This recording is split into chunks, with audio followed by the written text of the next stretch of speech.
So good afternoon. Hopefully everyone's refueled with coffee. So I'm going to be talking about how we're utilising data. When I mean data, I mean unstructured medical images to modernise breast cancer. So what we've got in place to try and do this. So I'll start off with a bit of a history lesson. So this is a Rembrandt piece of art. It's the anatomy, a very famous piece of art. It's the anatomy lesson for Dr. Chalk. So about 400 years ago, if you wanted to see what was inside the human body, you had to cut it open, okay? And there was no anesthesia apart from alcohol, so you got hideously drunk, and then the doctor would cut you open, and that's the way to do it. And so this was this essentially back in these days, what they would do is, this is a picture of a corpse, and they would basically, doctors would pay to come in and actually look at what's inside the human body.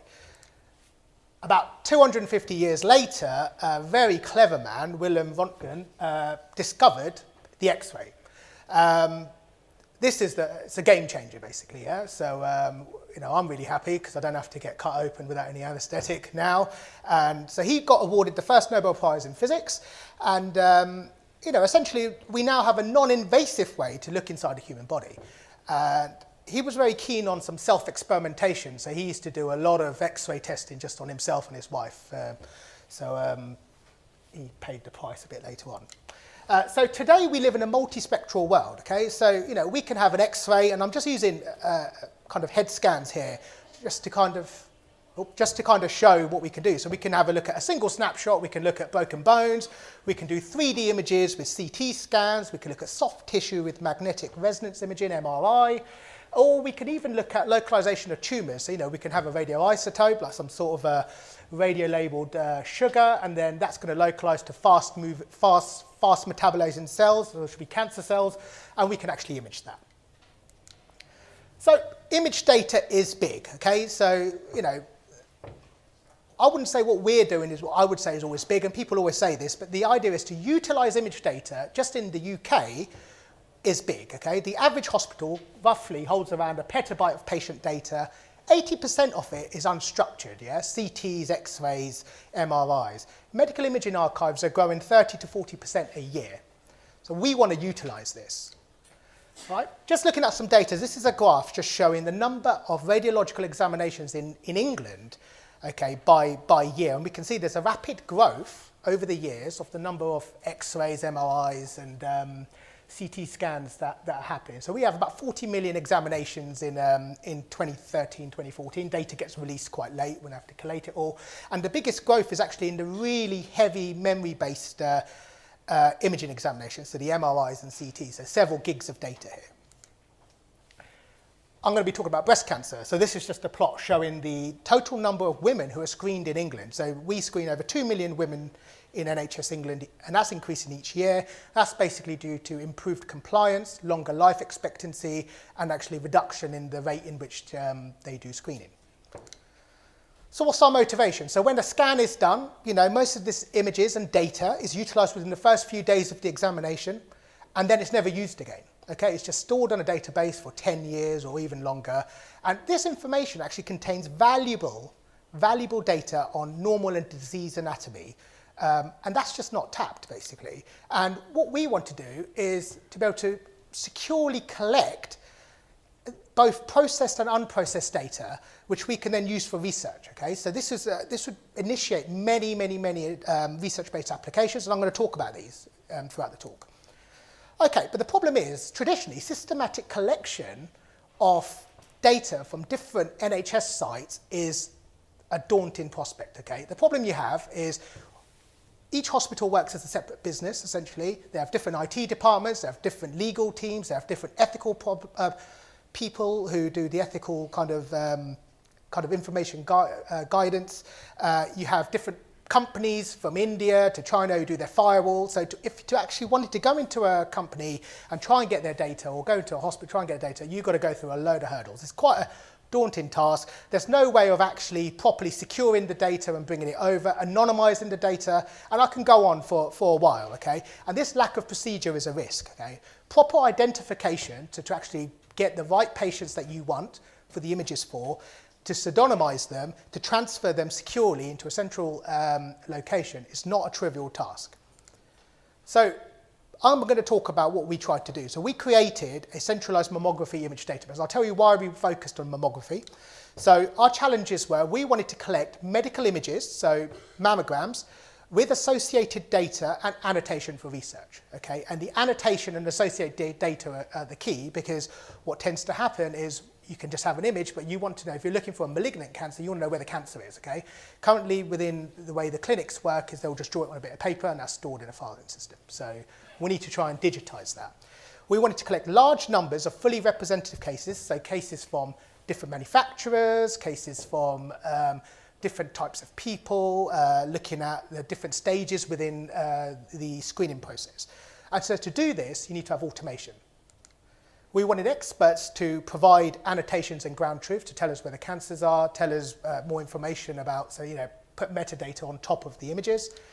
And to do all of this, we need to have a valid reason to collect images. I cannot, even though I work in the NHS, go into a hospital with a hard drive and say, I want 10 terabytes of data, okay? You're not allowed to do that. What you have to do is you have to get ethical approval to collect the information, and to do this you need to normally do it as a part of a research project. So we were working within the Optimam project, which is a project designed to optimize mammography, and so we were trying to collect screen-detected breast cancers from breast screening centres throughout the UK. So we work in a small scientific computing team, so we have a very simple approach, okay? We try to keep things as simple as possible. Where possible, we automate it. There's only a few of us, so we need to automate it. We can't do it otherwise. We don't rely on a single approach.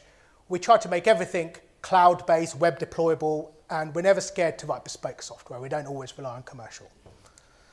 So what did we create? So we created the Optimam mammography image database. So this is a curated mammography image database which contains processed and unprocessed data. And the unprocessed data is key. So within the UK, we don't store the unprocessed data. So if you want to do any form of science or research and do physics on the images, you need to have the processed data, because once it's processed, you lose the actual the meaning of the pixels from when the image is formed. And so to do this, we actually had to change the way the modalities, in this case, the vans from mammography, actually store the images, okay? So we've got multimodalities, so we have mammograms, we have tomosynthesis, which is essentially CT scans for the breast, we have ultrasound, we have MRI, okay? We collect from multiple sites, all our data is fully anonymized, pseudonymized, and is fully representative. We want to have annotations on there, so essentially we need to have multiple integrated data models. And once we've got the data, we need our expert radiologists to actually tell us where the cancers are. So we actually had to develop a software to basically show them the images. They got the file, they look at the file, and they draw on where the cancer is. And so this is just an image of our 8 megapixel monitors and me trying to do a funky thumbs up to look cool. So the idea is that by actually having software which allows us to do this, we can get the information from the radiologist, we can ask them various different questions about the cancers, and we can reduce a lot of errors as well in our data collection. As I said, we want to do an automated collection, so this is just a general schematic. Yeah, we connect to remote sites, we identify cases, we collect the images, we anonymize them, and we put them into a central location. And this is just again to reinforce it's a general schematic to show. So the problem we have in mammography is you have hospitals which have a direct line, as in an internet line, to their database. You also have mobile vans, yeah, they're dotted all over the place, yeah, which have no internet. So you can't just live stream this data. So there has to be a way in which what they essentially use currently to get their data is they have bricks, they call them, which are basically solid state hard drives or something like that, which they put all their images on and they go and put them in. So we need to, it's not as trivial as just saying, oh, we need to go to this site and just log on and just download all the images. There's a lot of innovation that needs to go in to try and get images from static and mobile units. We had to change them to essentially allow them to store the process data. And then what we do is we have a dedicated research server on each hospital, and we have to abide by the hospital's rules on how they want us to set up this server and have firewalls put in, and we can essentially query for patients from a local clinical database. So give me all malignancies this month, identify the patients, pull them down. We need to do the anonymization, and then we can essentially use the N3 network, which is an NHS secure internet line to transfer the data to a central location. And just a key point about anonymization. So obviously, we're working with healthcare data, okay? And we need to be careful how we deal with this. We need to anonymise, we need to pseudonymise this information. Now, most manufacturers, when you get an image, they say, oh, we've anonymised your data. And what we did is we did an independent study where we looked at the way different people anonymise data. And what we found was basically all of them didn't do a really good job. And a good example is a manufacturer would say, oh, we've anonymised this data, and then you look through the tags and the metadata in the image, and what they'd done to anonymise the patient's name was they put asterisks after each letter.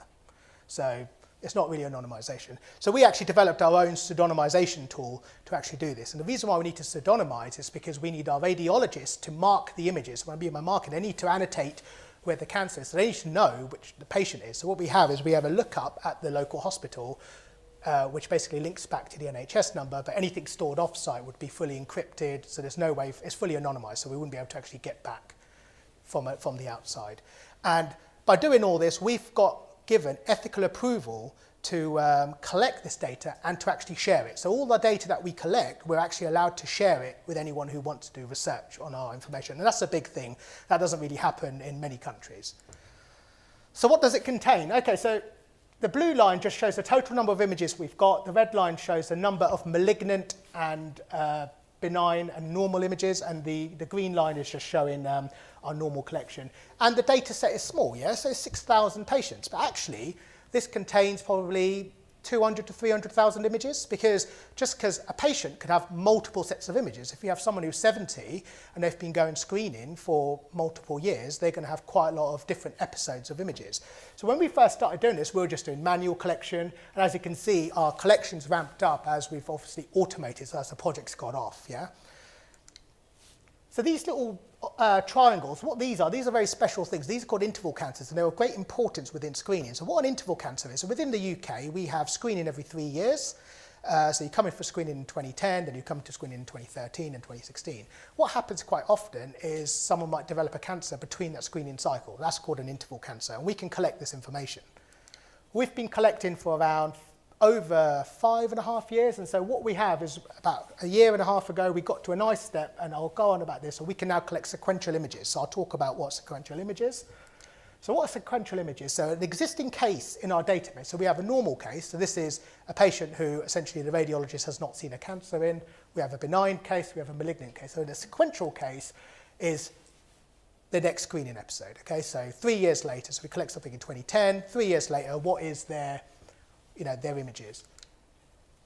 If we pull a new case down, so if we have a new malignant case in 2016, the sequential case would be their prior, okay? And the issues with the priors here will be we won't have the unprocessed data because we've only done the switch in 2010 to allow us to process the unprocessed data, which what that means is we can't do the full level of the scientific experiments on the images, but it's still very useful to know. So with interval cancers, if we know a year earlier on the image, which was detected as normal, and we've got the image now, and there's the cancer, we can kind of see, well, okay, did we miss something? Did the radiologist miss something? What can we see from here?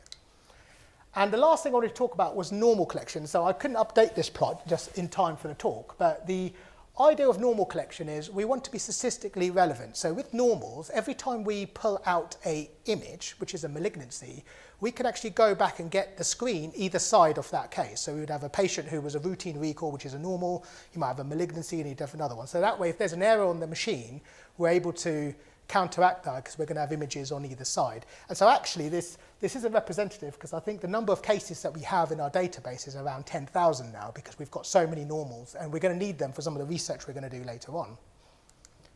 So annotation, okay, so a bit of participant kind of interaction here. So this is a mammogram. Could someone tell me where they think the cancer is? So I put some grid lines up. So put your hand up if you think it's in the top left. Okay, that's majority of the group. Anyone think it's in any other, anyone think it's in the right? Oh, there you go, it's quick. So actually, I assume most people thought it was that big blob, but it's actually here. I don't know if you can see it. Radiologists have a lot of training, yeah? They can see things that the average person can't see. Cancers are not easy to detect on images, okay?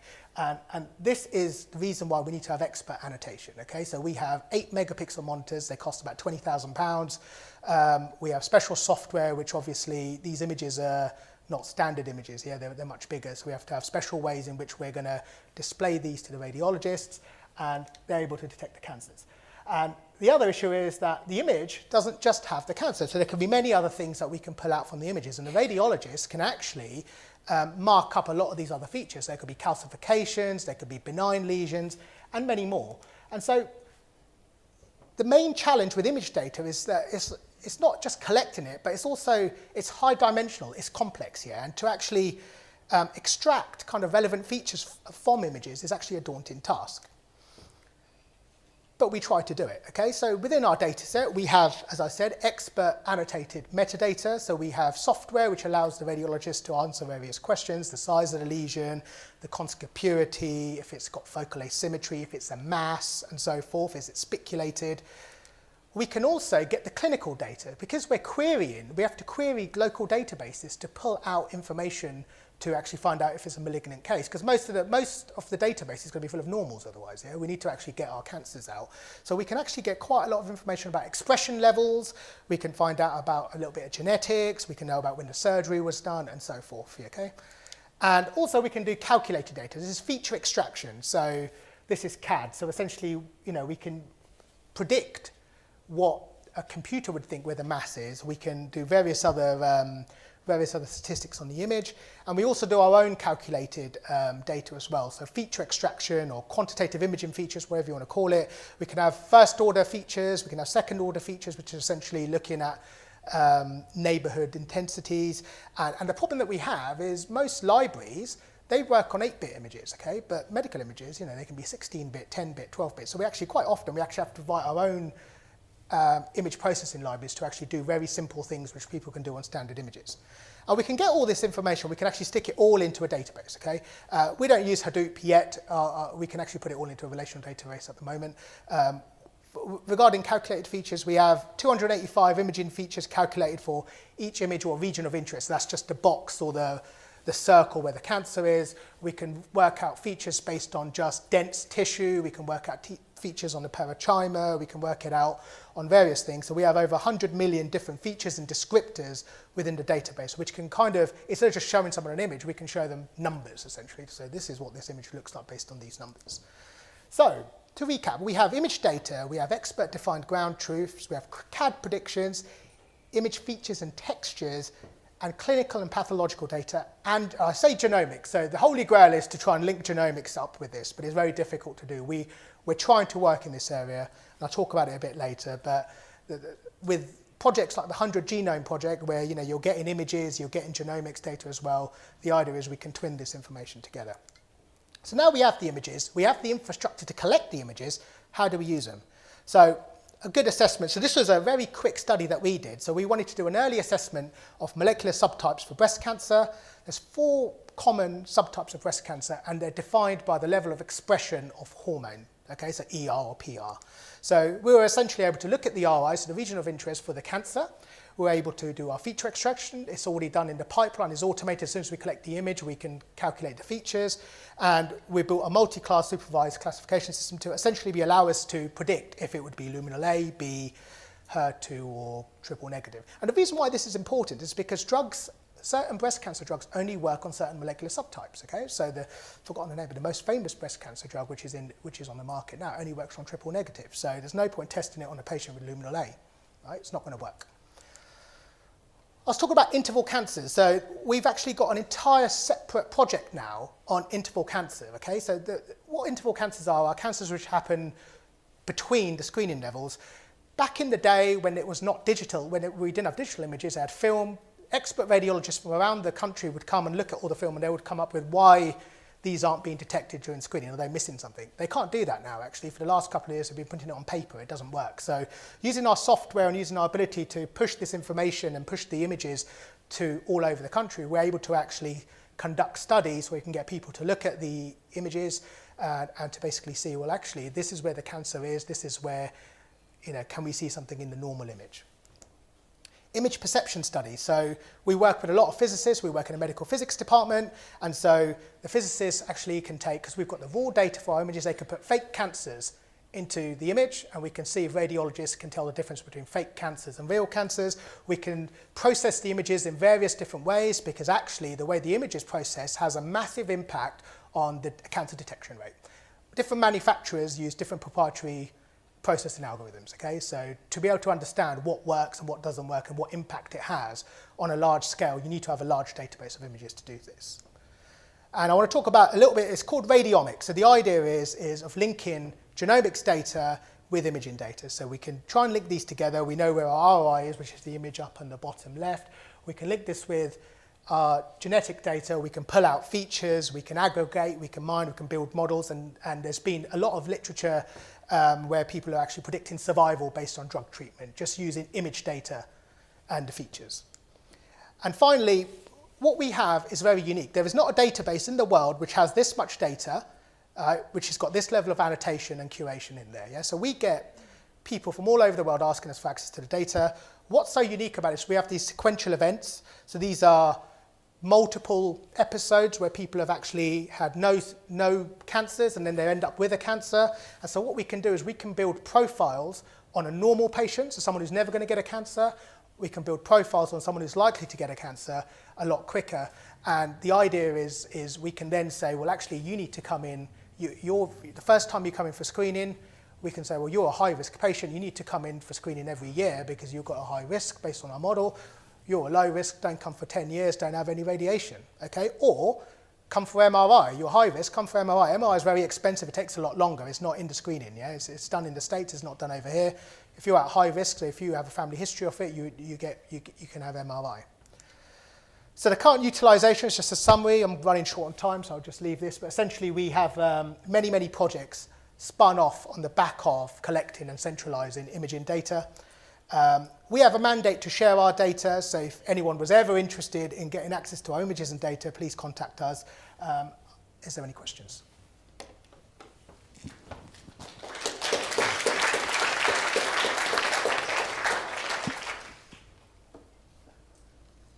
Oh.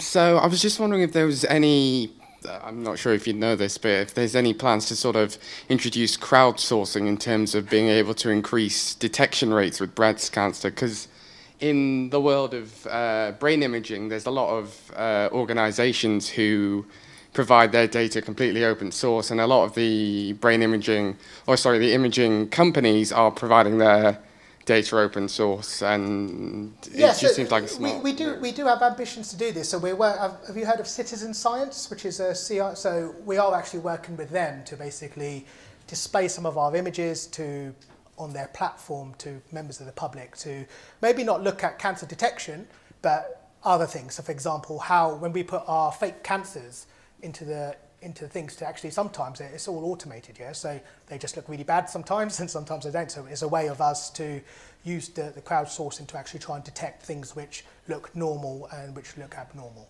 I'm interested why you don't think cancer detection is an option. No, it's just we're starting off with this. Yes, it's a smaller thing. The key thing with cancer detection is that you need to have specialised monitors to actually look at it for the mammogram. So even if we could do it via crowdsourcing, it wouldn't be clinically relevant. Okay, so it wouldn't be used within the clinic. So all we would find out is people have guessed where the right cancer is, yeah, or people have used algorithms to do so. But there's so many CAD algorithms already out there, the problem's been solved, yeah. So you can buy them off the shelf, yeah. I mean, we've got 4 of them that we test in our team, yeah. It's already been done. Yeah. I know it's been questionable whether it's effective enough, mammogram screening. Do you think what you're doing will make it more effective, and is the NHS listening to that and using that in their assessments of whether it should be funded? Yeah, so basically everything we do working under the Optimum team is to improve screening. So from essentially looking at what screen, so this whole big thing about how these quality of screens. So we do a lot of trials because we have the data on all these people who charge vast amounts of money on the quality of the screens that they have, all the way through to processing. So that's actually outside of what we do, in that there's a full team which actually investigates the quality of mammography to help screening. But you come to something which is quite important, which is about this interval cancer. So actually a third of all detected cancers come from intervals, which means they're coming outside of screening. And so that's the big problem. And so we're hoping that our understanding from collecting all this information would hopefully either better train, so use this to help better train people, or use it to understand what is it that we're missing. Why is it that these cancers, is this because we can't see them in screening? So it's to kind of answer these fundamental questions, which basically can't be done unless you centralise the data.